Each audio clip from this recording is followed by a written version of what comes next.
Boa noite, meus irmãos. Shalom, tudo bem?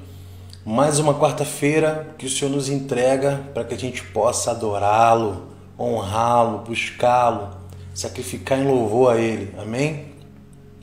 Hoje eu vou tentar ser bem sucinto, bem comedido, o que para mim é difícil, eu falo pra caramba, mas o Senhor vai dar graça, eu vou conseguir trazer a mensagem aqui num tempo legal pra gente. Tá bom? Hoje a gente vai falar sobre remir o tempo, remir o nosso tempo. E o que de fato isso significa para nós, tá? Então assim, eu vou me focar hoje nessa mensagem em falar sobre a nossa zona de tensão. O que isso significa? Aquela zona onde a gente sempre fica muito próximo do nosso pecado. Ou seja, nós já temos, os nossos pecados, nós temos algumas lutas contra coisas específicas, Cada um de nós luta contra algo específico,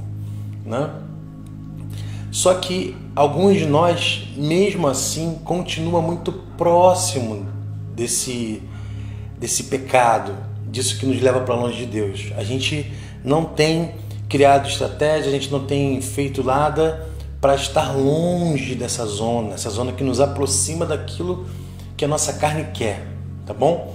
Então a gente vai falar um pouquinho disso e eu vou tratar de alguns assuntos bem relevantes para esse momento que a gente está vivendo agora, tá bom? Vamos começar aqui lendo Efésios 5,16. A palavra fala o seguinte: remindo o tempo, porquanto os dias são maus. Olha só que coisa linda. É uma frase muito pequena, mas que tem um conceito profundíssimo. O que significa a palavra remir? Significa resgatar, dar liberdade. Num contexto até um pouco mais profundo, pode significar que você está tirando do domínio de alguém. Olha que coisa linda. Remindo o tempo, resgatando o tempo. Por que o tempo é tão importante? O que é o tempo?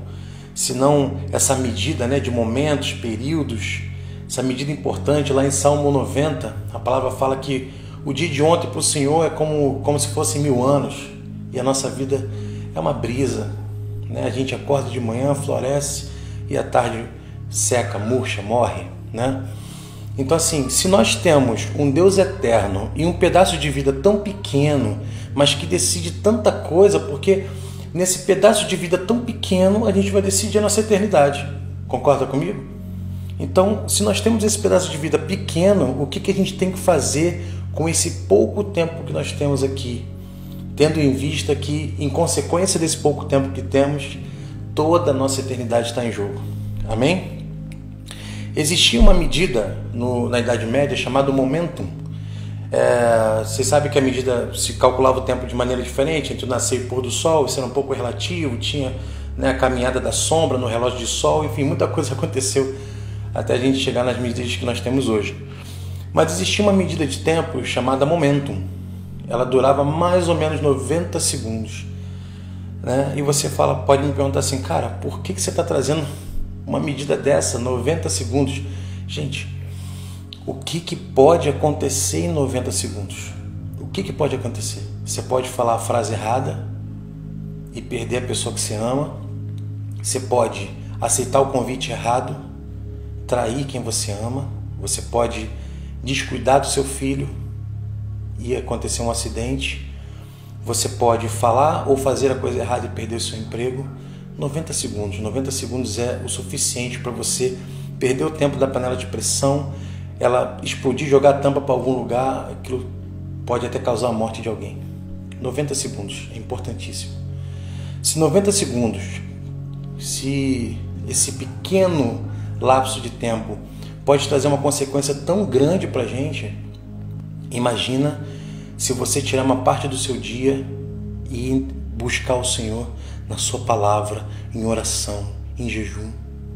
Imagina o que pode fazer com a sua vida. Dedicar mais tempo de qualidade ao Senhor. Privar a sua mente daquilo que a sua carne quer. Amém?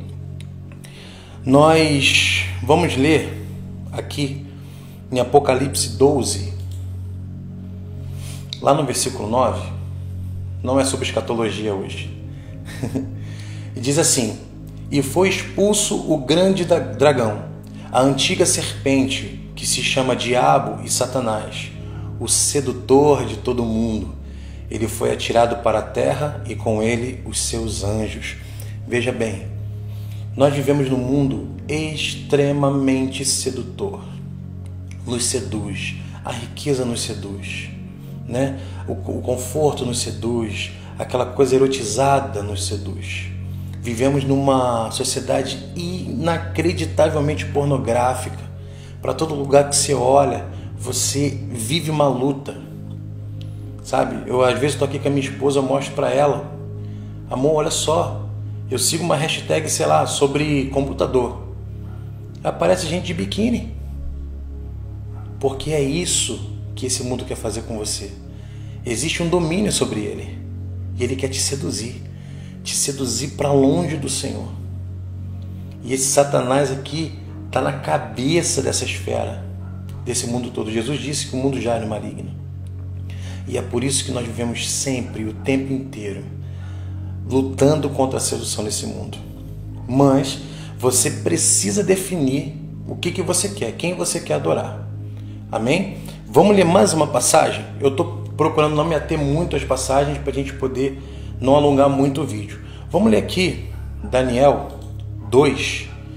Nós vamos ler do 31 ao 34 e muita coisa vai ficar definida para a gente vai poder trabalhar um pouco mais aqui.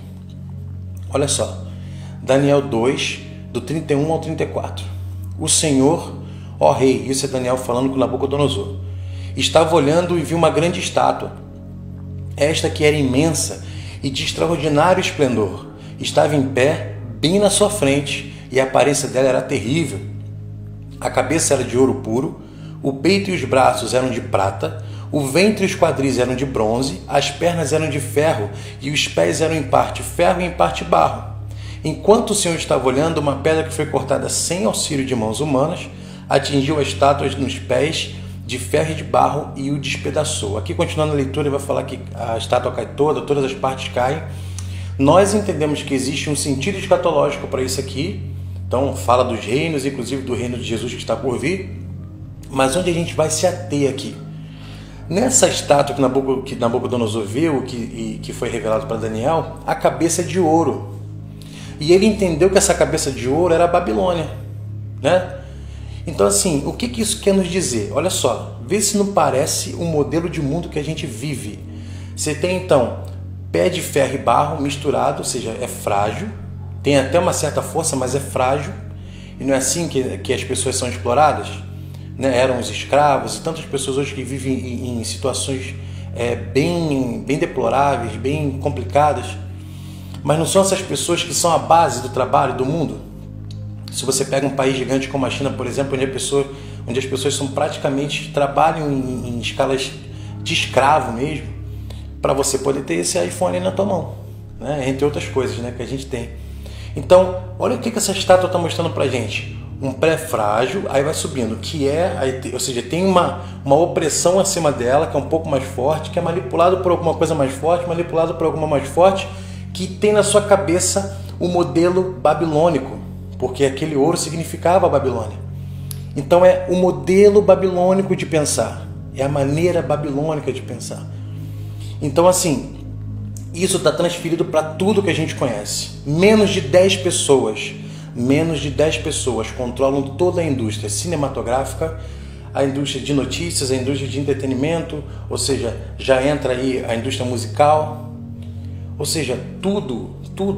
A maior parte das redes sociais que você usa tem 2 ou 3 donos, ou seja, existe uma cabeça que manipula tudo que a gente está fazendo. E nesse modelo, onde nós passamos tanto do nosso tempo, porque o Brasil é o segundo país do mundo que mais consome internet. É o segundo país do mundo. As pessoas consomem muito internet. Se fosse botar no papel a conta, é que eu não quero alongar o vídeo, mas a gente, cara, com o tempo que você gasta na internet, você se formava no curso superior à distância. De tanto que a gente usa a internet.